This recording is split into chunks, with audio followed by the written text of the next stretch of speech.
Hello, everyone. Finally made it.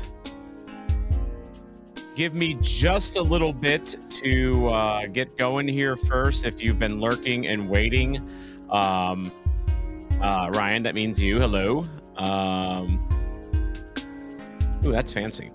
Yeah, I am testing out some new software, as you can see up here. This box here is supposed to show your comments like in real time. So, in fact, actually, I'm realizing that the banner is blocking it. So there we go. So yeah, now we got a new comment box down here, so that we can kind of watch in real time. Super Super Ravioli. Just saw you in the 119. That was really bad Italian accent. You're not even Italian. Anticipation builds. Vamos. How's it going, guys? Yeah, give me just a couple moments to kind of get set up here. And again, work with me on this stream because I'm using, again, this is like the new streaming software. Right now I'm on a free plan, so like I have like no access to videos or anything special, but I really want to make sure that this works, because this will probably be the streaming home going forward for my watch-alongs. I was on StreamYard, they got greedy. Hey, Super Ravioli is Italian. Hey. Yeah, I guess I gotta do this over here because the box is blocking me. Anyway, I can like make this box like a little less sizable. Oh yeah, I can kind of merge it in there, and then I can kind of squeeze it in up there. There we go. That looks nice. That looks better anyway. Again, that powered by EVMux thing, it's one of those things I have to do on the free plan here, but hey, shout out to the Italian Americans. Hey, I live in Dogtown, so I'm in the Irish neighborhood, but just north of the Italian neighborhood. Oh, Super Rav likes the background music. Nice.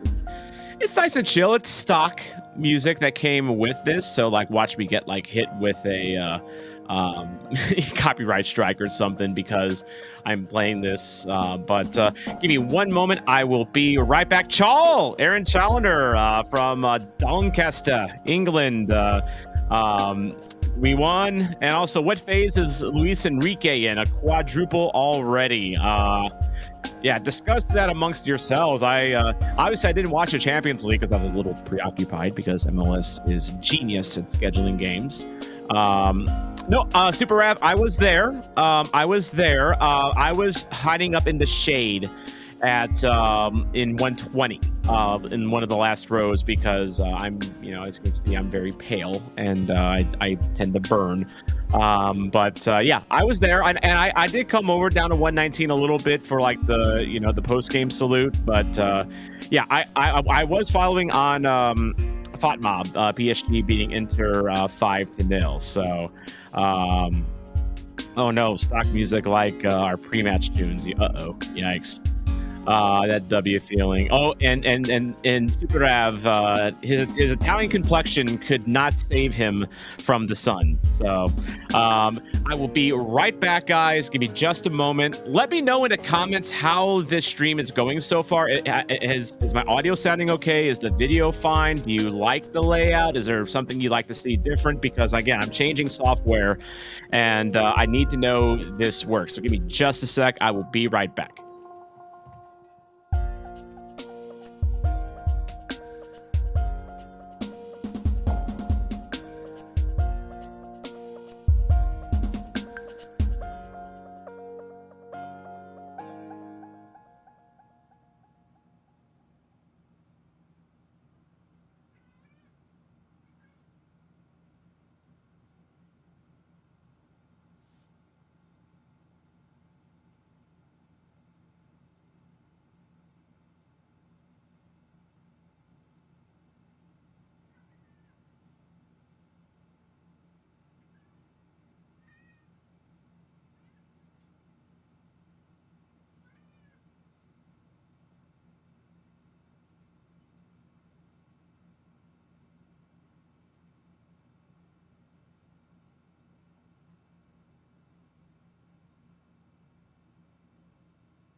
Oh, and like a lame-o, I think my music ended, so sorry about that. I'm back now. I just had to let everyone know that this is indeed going on here. So Billy J enjoying that W feeling. Super Rav saying the quality is professional always, if not better. Interesting, and the world is healing. You love the things you love to see. Things you absolutely love to see.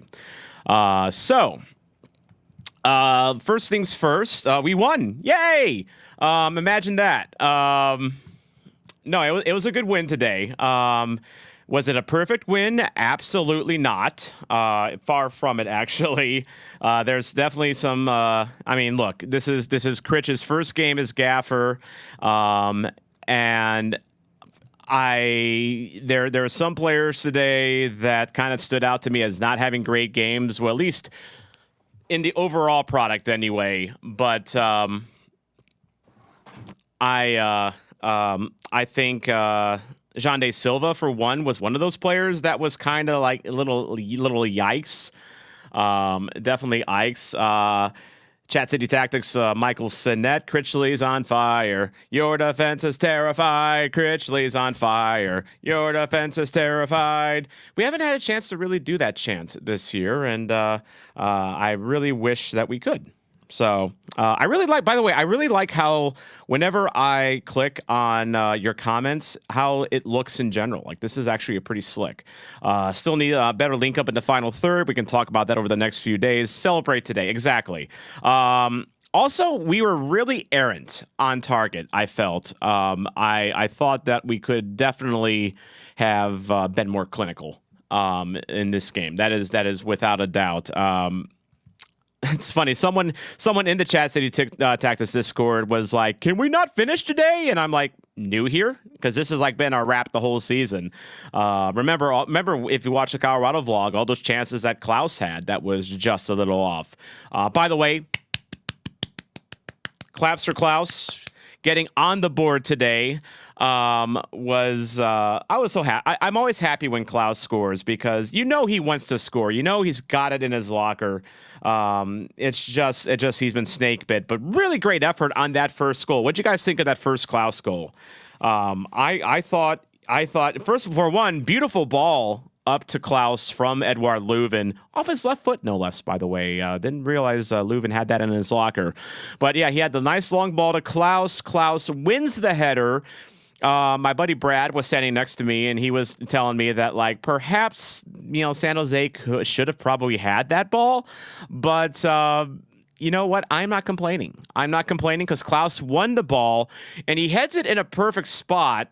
And when I say perfect because he was the only guy that could get it, because San Jose's goalkeeper was playing on his heels. He was very indecisive about whether to rush out, whether or not. Regardless, it was a chance taken, and Klaus took his chance and put it in. You need those goals. They're not always going to be perfect. They're not always going to be silky smooth. I mean, Lord knows Simon Betcher's, penalty in the box was kind of ugly to watch, but it worked. You got the call. He accidentally did something great. That's right, Klaus. Come on, let's go. Ryan Fraley, wrap all year, not finishing near goal, not closing out matches. We almost had that happen today. I did pick before the game 2-1 in the app, so I'm sure I probably won't win anything, because I never win anything on those things. But picked 2-1. I also picked Joao Klaus to score today and 2 goals in Chris Gephardt's charity challenge. So I probably am crawling out of the wooden spoon race in that. But in order to get to 2-1, that means we had to have a little bit of drama at the end. Josef Martinez is a good player. I mean, I didn't see the replay of the goal, so like I don't know who to point the finger at and say you should have marked him. You should have done better. No. It had to have some drama at the end. Betcher, I mean, first of all, on the Betcher goal, yeah, and Super Rap, exactly. That's kind of all our goals, to be honest. Ben Gottlieb, let's effing go. To give Chelsea a place in the Champions League final. The headline has been written. By the way, speaking of Champions League final, Rest in peace to Inter Milan today, getting absolutely curb stomped by PSG, aka Champions League FC, because let's face it, Liga is not really a challenge, so they can focus all their energy on the Champions League. Super Rav had 2-0, but we'll gladly take a 2-1. Look, it's a W. It's our first W in non-Union Omaha W in quite some time. So I'm definitely not going to complain. JT Kirsting loving that Klaus getting on the board. But first off, on the Betcher penalty, credit where credit's due to Conrad Vollum on that long ball up the field. It was a beautiful long ball, and he placed it perfectly. I mean, Betcher did a great job from my vantage point. And again, I haven't watched the replay yet, or I haven't seen a clip of the goal. But from my vantage point, it looked like Betcher did something that I think he's good at, and that is playing physical. And being able to, beat his man on a duel. And he was able to shed his guy, had the ball in the box, forced the goalie to come up and challenge him. And from my vantage point, and again, I was on the far side of the field because they were attacking the other way, looked like Betcher just timed it perfectly to where he got absolutely clattered by the goalie and wins the PK and does everything. JT Kirsting, Liverpool, let's go. Merseyside is the best side. I think we all learned that today from Klaus. In fact, actually, one thing I'm going to do here is I'm going to play the David Critchley post-game presser because I only listened to part of it on the way back because I got in a little late. So, because, Energizer Park for me is like Cheers. Sometimes you want to go where everybody knows your name and they're always glad you came. Steady, okay. I did hear that Critchley was asked that by Matt Baker, excuse me, Rat Baker, if you know, you know. And he didn't have an answer on that. He does think Klaus is fine, but as far as Steady goes, time will tell. Time will tell. Super Rat thinks it's cool to see PSG still thrive after the Big Three circus, though. I'm fine with it, honestly. I really didn't have a dog in the fight in the Champions League final, so that's why I'm not as miffed about missing it. We got some rats in the chat, and that's a head rat right there, Michael from Chat City Tactics. By the way, if you're not in the Chat City Tactics Discord, by the way, you are missing out on a whole lot here. And just a whole lot in general, because it's just a great place to discuss the team. In addition to the Soccer Zombie Discord, there's two great Discords for you. Which honestly, if you're wondering, why I've not, I've been a little quiet on Blue Sky lately. Even I don't really post much on X anymore. Honestly, I do most of my posting on Discord now. I'm kind of a Discord guy, and this obviously. But let's go ahead. One advice, though, if you do join the Chat City Tactics Discord, maybe turn the notifications off on that Discord like I do. I know to check it a couple times a day, but if you're trying to keep up with that Discord in real time, good luck with that. But I will say that Rat Baker, Stu Holgren, those guys are frequent contributors on that Discord. So just saying, just a word of warning. All right, I'm going to go ahead and pull up David Critchley here. Let's see, share a tab or a screen instead. Okay, I see what we're doing here. And share audio. I'm going to add this to the scene. Oh, this is kind of interesting. So they don't have the presets like they used to here, like with StreamYard, or at least they don't have like a scene here. Let me see. How do I do this? This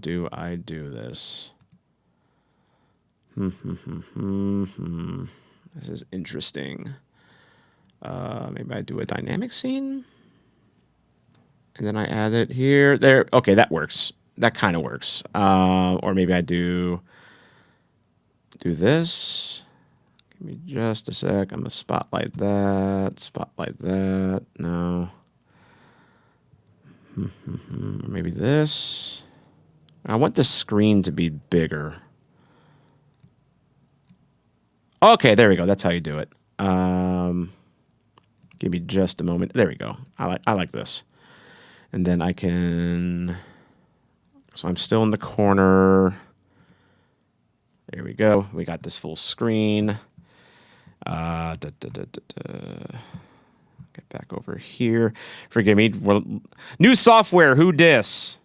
All right. I should be good now. And let's go and listen to the Scows, David Critchley. Make sure and let me know if you guys are hearing this okay or if it's too loud, too quiet. Well, Critchley didn't make it easy for you. I didn't want it easy. Yeah. Well, then this is the right team. So what was that like for you out there today? Fantastic. I obviously tried to enjoy the moment. I've talked to the players about, in day one, it was having more smiles around here, enjoying our job, enjoying our work. So I like that comment. Yes, obviously going into a stadium and a packed stadium with great fans, the emotion can get carried away, but I took a moment before kickoff to just enjoy it. But then for me, once the ball started and the game started, it was about how do I get 3 points today. So all my focus shifted there, but fully enjoyed it. The fans were out of this world, as always. The players' performance I love his energy on for these. Me, fantastic. I really love the energy on these. So what's the feeling after the 83rd minute when they tie the game, and this a recurring theme for this team this season? Yeah, belief is one word we're going to have around here, and I just had a feeling. I believed in the team. I knew they were going to, everything we talked about, we accepted nothing today but 3 points as a team. So the mentality was super, super important for us. Yes, they equalised late, give us a little bit of adversity. It's okay, we're changing things around here. We don't sit back in them moments, we go and try and win a football game. And that's what they done. And that was obviously what was deserving of the 3 points today. And then just the value of having Edward Leuven back on the team. Yeah, Leuven fantastic value. Key. We know his skills on the field. Obviously so composed, so calm in that moment where a lot of players can get carried away, but I had no doubt he was going to score that penalty at the end. It was written for him. So can we talk real quick about Edouard Leuven and just how key he was today? Actually, I don't. That can be removed. Yeah, remove that layer. There we go. Yeah. How different we looked with Edouard Leuven in the lineup. Like, I know I think he's one of those players that we sometimes just take for granted when he's in the lineup, in and out all the time. But, like, you don't know what you got till it's gone. And I really think Leuven was fantastic. And you know what? He actually won the man of the match. I mean, scoring the game-winning goal helps with that. But even before he scored the game-winning goal, he was so key. He was the one that lumped the ball forward to Klaus, that ended up getting the first goal of the game. I thought that he was very sound throughout this whole game and really, really looked strong. And Ryan's right. I mean, we lacked that all season long. Having someone that can coordinate the attack, make accurate passes, gigantic help. And it just we look so different now. It's funny how we can look when we actually have the proper personnel out there. And yeah, and I say that even with having Jay Reed and Joey Zielinski out there. Jay Reed had his moments, I thought, in general.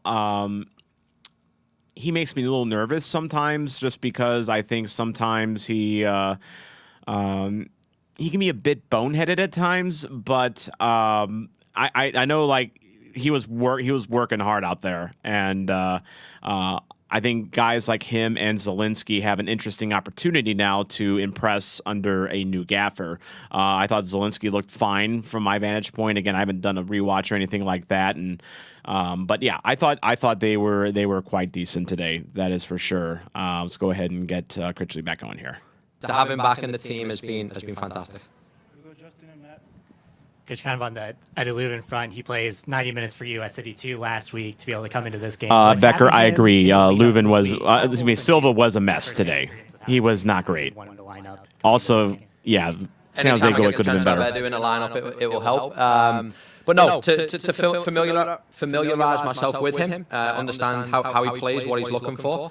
Obviously, we had a little runway with City 2.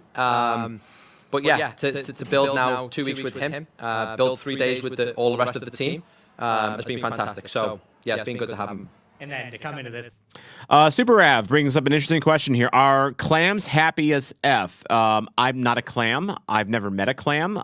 Clams don't typically talk, so I can't comment. Cannot confirm or deny whether clams are truly happy creatures. But yeah, I question that too. All right, back to Critch. game, obviously a short runaway with everything that happened this week, but from the start, obviously the energy and the ability to jump up. And please let me know in the comments, by the way, if he's sounding okay and everything's fine. Like I really want to know that everything's going fine with this, as that those guys up in the top right corner, EV Bucks, this will be the software that I use going forward. I want to make sure it's going okay. So let me know if everything's sounding and looking okay. How important was that start in the first 5 minutes of how the team played?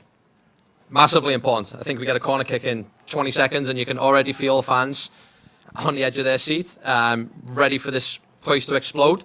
We talked about the first 10 minutes. What did we want to look like? How do we want to engage the fans? How do we want to bring them into the game with us? This, for me, is the best stadium in the country at home. Why not utilize our fans and our support? Get them on the edge of the seat. And we've done that from 30 seconds into the game all the way to 96 minutes. Coach, quick updates on some players. How's Cedric Teuscher doing, Chris Durkin, and any issues with Klaus? I haven't obviously got the chance to talk to the medical team yet to see where they're at with the status. Okay. Obviously, both in a situation where they had to come off with an injury. To my knowledge, right. Actually, I think I know what you're talking about. Am I sounding better now? I had my speakers on kind of high, so that might have been coming across a little bit. Is this better? Is this less echoey? Let me know. Now Klaus is okay, but until I hear from the medical team, I don't have an update. And can you talk about Jay Reed and Joey Zielinski? Their first start, Jay Reed's first start since late last season, Joey Zielinski's first MLS start. What did you see from them in training this week that gave you the confidence that they were your first choice fullbacks? Obviously, the quality for them as players is important, but they were able to bring great energy into the training environment, and we knew we had to get out there right away and create energy. Two individuals that can cover a lot of space, cover a lot of ground. Gotcha. We knew San Jose I just had my mic, my speakers up too high. Sorry about that. 3-2-5. There was going to be space in them areas, and we needed players that could cover the ground, be really aggressive, and also meet the physical demands of the game, and they were able to do that for us today. Go to Brendan, then Charlie. Hi, Coach. You mentioned just a moment ago that you want to see more smiles around here. Is that something that had to be spoken to the guys that did? And obviously you weren't in the room prior to, but did you get a sense that was an issue up until Wednesday? Not really. I don't want to say an issue, but we have to enjoy what we do. We have to enjoy our work. We have to be out there and enjoy it. Sure, when you're not winning games and you go on a long losing streak, it's almost really difficult to come in and smile in them moments. So my kind of idea there was to get them to enjoy training and work hard in training, because I know that directly correlates with 3 points on the weekends. And winning games and getting 3 points will automatically bring smiles back there.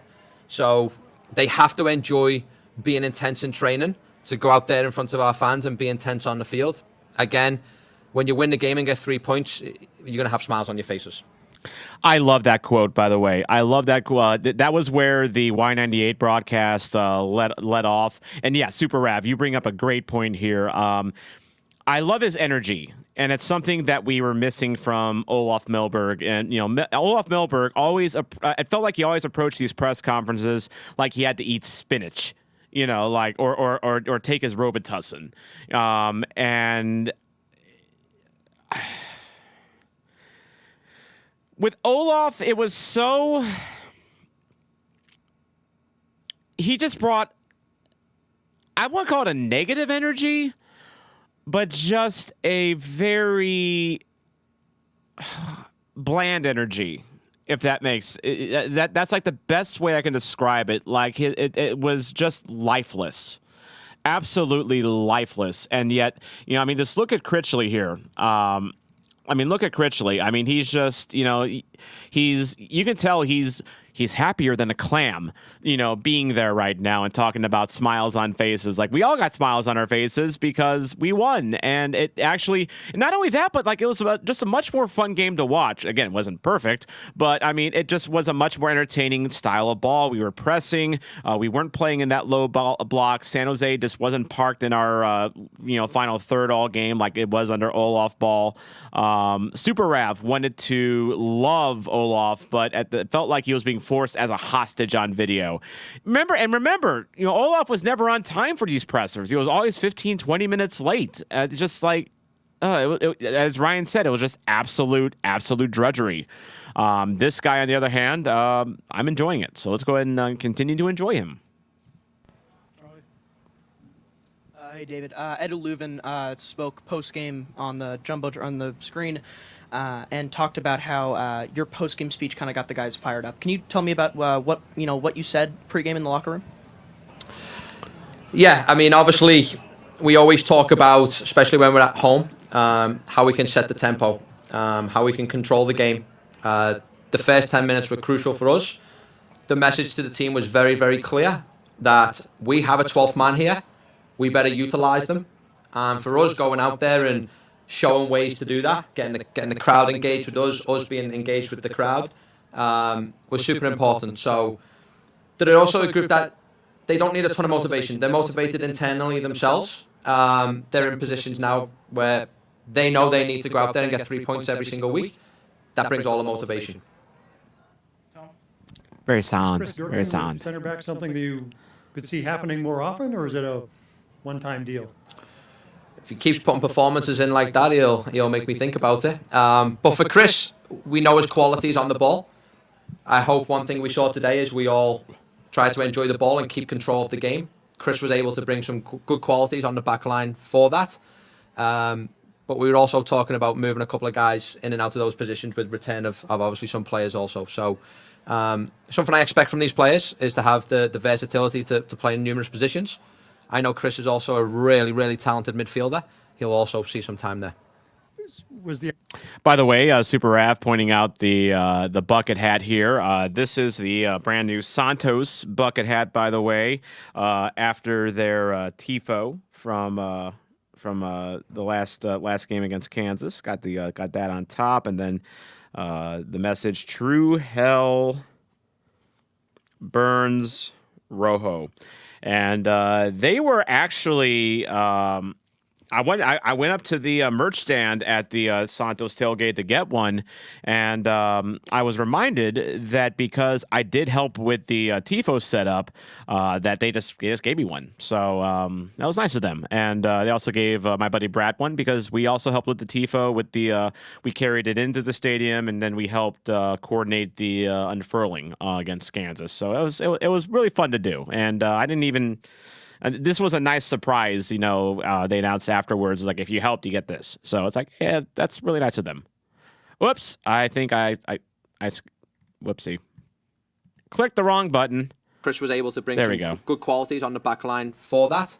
But we were also talking about moving a couple of guys in and out of those positions with return of obviously some players also. So something I expect from these players is to have the versatility to play in numerous positions. I know Chris is also a really, really talented midfielder. He'll also see some time there. Yeah, we didn't even talk about Chris Durkin as a center back, and he also had to leave early because of injury. It looked like he was kind of gimping a little bit. He had a sleeve on his, I think it was his right knee. Hopefully he's okay. We didn't have an update on his status, but he got pulled early on. Actually got pulled at halftime for Kessler, which may have been the plan. I mean, that may have been the plan to get Kessler, about a half in anyway. But what is it about interim / caretaker managers and playing Chris Durkin at center back? I mean, Hackworth did it last year, and Critchley's now doing it this year. And you know what? I thought he was fine. If that keeps Durkin back in his zone, if that keeps him in his own half, in his own territory, then long may it rain, I guess. The bucket hat looks really sharp. But yeah, Chris Durkin, center back, didn't hate it today. The idea all along to bring in Kessler at the half? To bring in Kessler, yes. We were there just you gonna go. wait for the right moment and the right time. Answer the question. We felt, obviously, as the game went on, that was a moment that we could utilize. Obviously, it's difficult conditions out there. It's hot. Utilizing one of our moments at halftime. Oh, you have that no don't idea count yet, against us buddy. Is sometimes a strategy standpoint from a coach as well. Yeah, it was 82 degrees today and sunny, which it was warm, but we're not even in July and August yet. The inferno awaits. Is there any concern? I mean, that was a back line that has not played together at all. Any apprehension about making that big a change to the back line? No, I trust every player I'm working with right now. The king. We'll finish things with Charlie, then Justin. Coach, after the final whistle, you're embraced by every player on Charlie the bench. Bilyeu. You have Lutz by your side. Can you tell me what's going through your mind right there? You just get your first 3 points as a head coach, interim head coach of City. Like, can you tell me what's going through your mind in that moment? Look at Critchley's expression as Charlie's asking that, by the way. Like, it's like he's not apprehensive at all. He's listening. He's engaged. He's intrigued. I don't know if the plan is for Critchley to be auditioning for the permanent job. I don't know how realistic that is. But if nothing else for the press conferences, like I dig this. But anyway. Yeah, a lot. I tried to soak it all in. I got guys. I'm obviously a smaller guy and a lighter guy. I got guys dragging me all over the place. So I'm trying to soak it in. I'm trying to enjoy it. I'm trying to be thankful for the moment.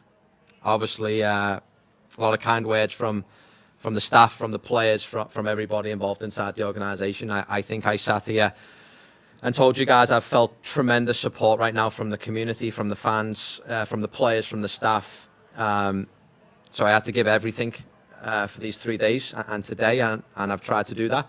But I just tried to embrace it and I tried to enjoy it. Finish things off with Justin. Coach, obviously, strikers today had a pretty big impact. Shao Klaus obviously getting the goal, then Simon Betcher winning the PK. There's been criticism of just the scoring goals with this team. So how important was it just to have the strikers so involved from day one here? Yeah. I mean, that's their job, right? They want to score goals. They want to create attacking plays, whether that's even Simon drawing a penalty kick in. Also, a lot of the stuff I talked to those two about this week in training was how we score goals, how we create chances, how we move off the box. Klaus, he had a few moments early in the game as well where we had some decent balls in the box, trying to lose his defender. So for him to score a goal, I was so happy for him. And then the work rate of Simon, you see him come in. Obviously, you see the team mentality, right? He's in a position where he hasn't started the game, but he comes in. His numbers shot through the roof. He's working so hard for the team, and his work rate and pure determination was what drew the penalty. And then the composure for Edu to finish it, and that's what we spoke about all week. How do we have massive intensity? So you think about that with Simon's run, and then how do we get composed as well? You think about Edu's penalty, so it was a perfect way to end the game because it's everything we've spoke about this week.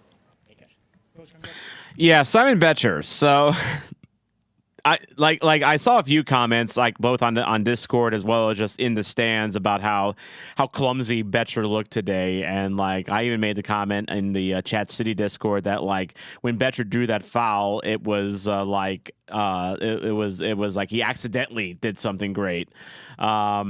And Michael asking, guys, I blacked out. Is this 2023? I mean, you got Leuven setting up Klaus on goals, so and then you got Leuven scoring penalty kicks. So, like, yeah, absolutely. By the way, a couple Nashville, New York City match going on right now. Ryan surprised at how large the crowd is. Jason responds, Nashville's been drawing pretty well. Ryan may be going by the vlog that I did from Nashville back in March when it was probably about 2/3 full at best.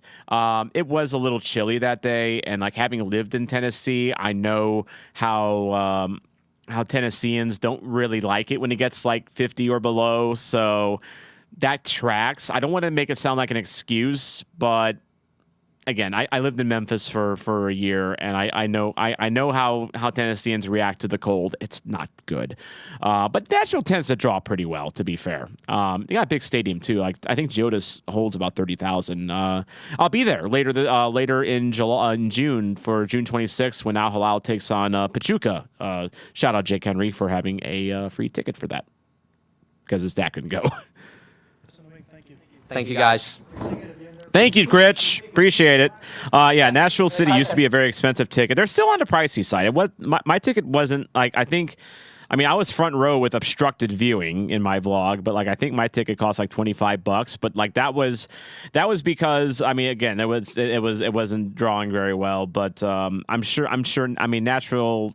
I mean, they're not like Sporting Kansas where you can get in for like a tenner. But yeah, that is. Yep. Thank you very much, Critch, for that. Who else spoke today? Let's see. I'm gonna scan through this here real quick.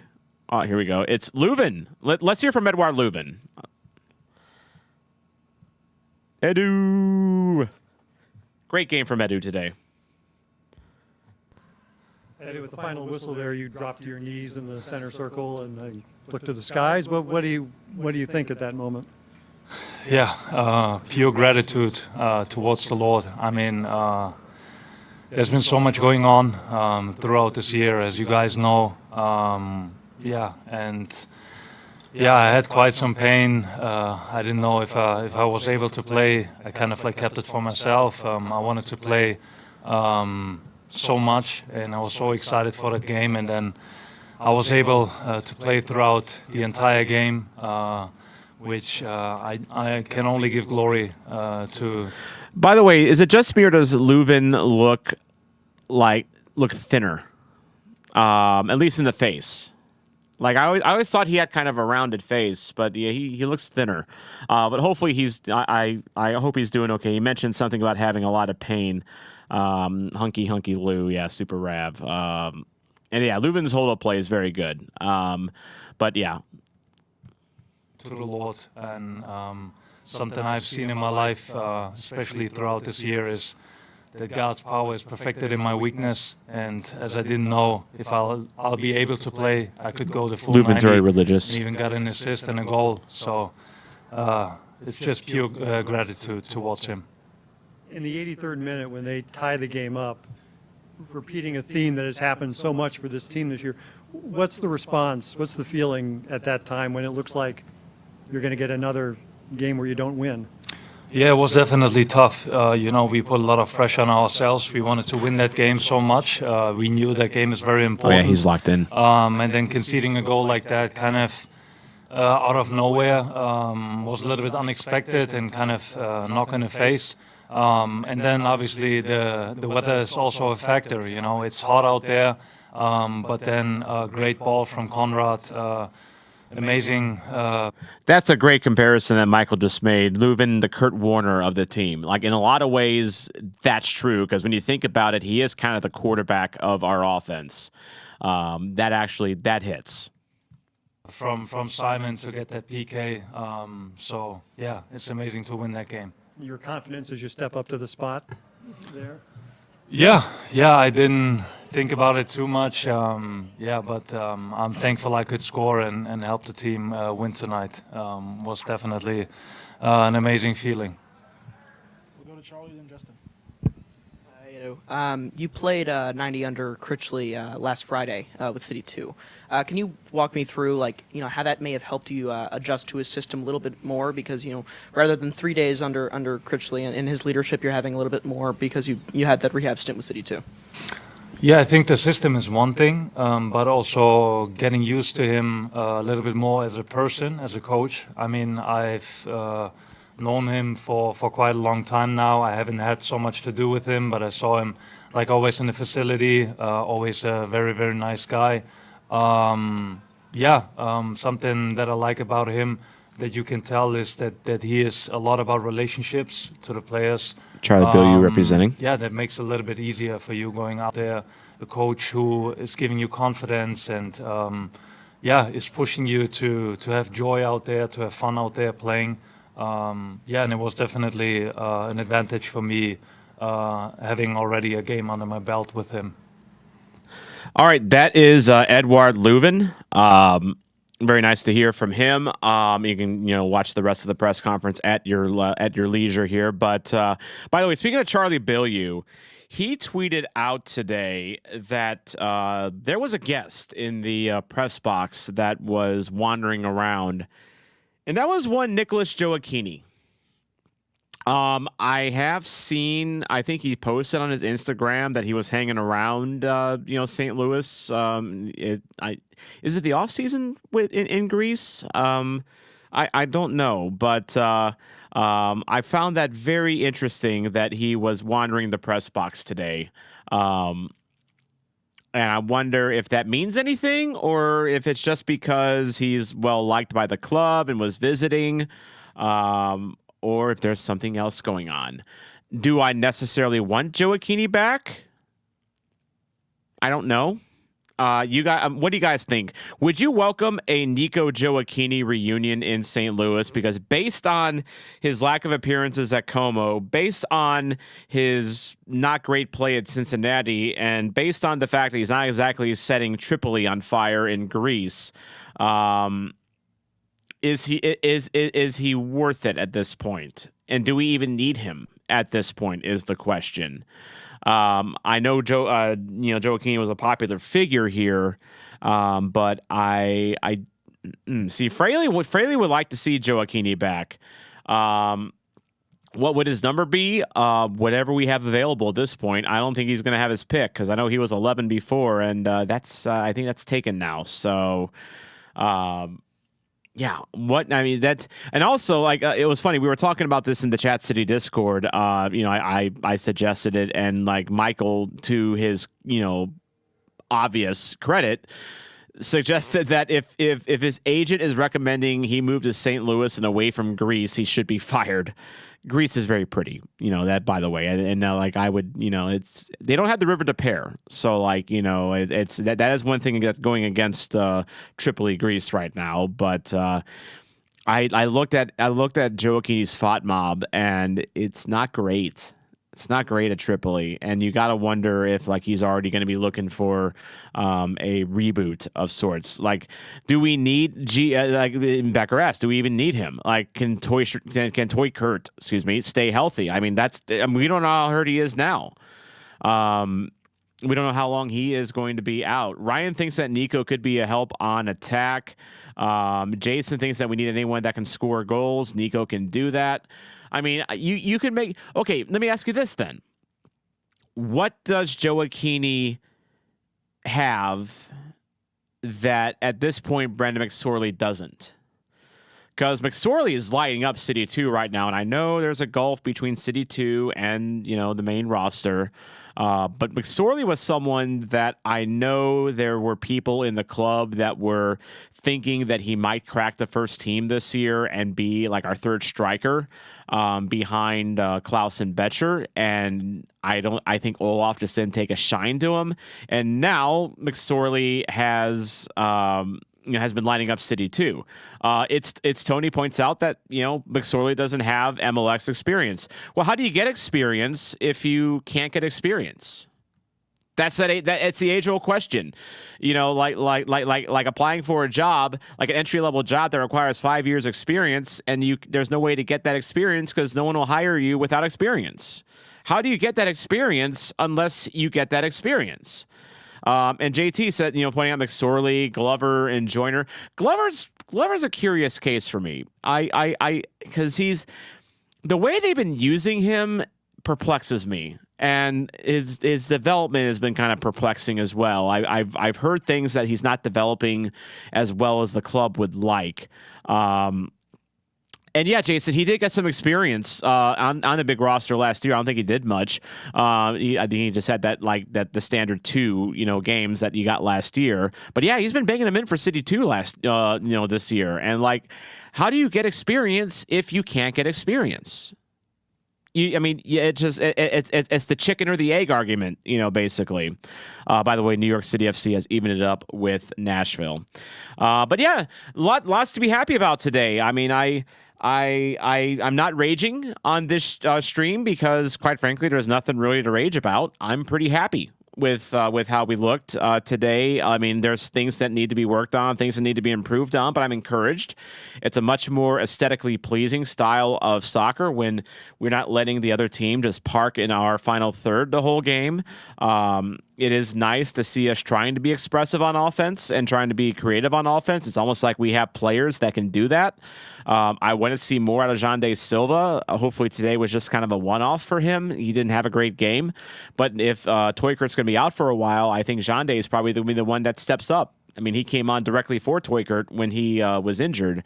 So this might be a chance to see more Jandé and see if, because Jandé's going to be motivated because he is out of a contract at the end of the year, and he's going to want to earn his next contract, or at least I think he has an option. So yeah, he might be working for that option at this point. But yeah, let's see what happens from here on out. And by the way, this live stream, if you enjoyed it, make sure to like and subscribe. I can't display that right now because they don't let me upload videos at the moment. Really, liking this stream really does help this channel out. So I really do appreciate all of your support. Zombie Ultras, you know who you are. All 16 of you, thank you very much for supporting this channel. It really does go a long way, and I really, really do appreciate it. And of course, this is sponsored by Pat Connolly Tavern, located at the corner of Oakland and Tam in beautiful Dogtown, a St. Louis institution since 1942. Pat Connolly Tavern in beautiful Dogtown. They serve great fried chicken, cold drinks. They're a city on tap bar. Check them out when you're not checking out one of my watch-alongs, or if you can't make a home game. They are right there. Pat Connolly Tavern. See, I can't display the video for it, but you know what? I can have live effects. How about that? Alrighty. And it seems like everything went okay. You guys, once I cleared the echoing, everything went fine with this. So yeah, what you see here, minus the silly powered by EV Mux thing, which is like a free watermark thing, that'll go away. But this is probably where I'm going to be going forward. So hopefully not too much change for you. Maybe it looks a little more aesthetically pleasing going forward, but it seems like technically everything went fine. So next watch along, St. Louis is going to be, I believe, on the road next weekend, if I am not mistaken. Having a brain cramp here at the moment. But, yep, they are at Portland Sunday, June the 8th. I will be coming back from Madison, Wisconsin that morning because we're doing our annual St. Louligans pilgrimage to Forward Madison. They're taking on my Boo-Hoes, Union Omaha. And I intend to be home in time for that watch-along at 6 o'clock on Sunday night. I'll make that for you. I may not be exactly on time. I may be on time. But I am planning on doing a watch-along for that one, as Ryan says, on Sunday the 8th at Portland. Anyway, have a good night, everyone. Vamos City.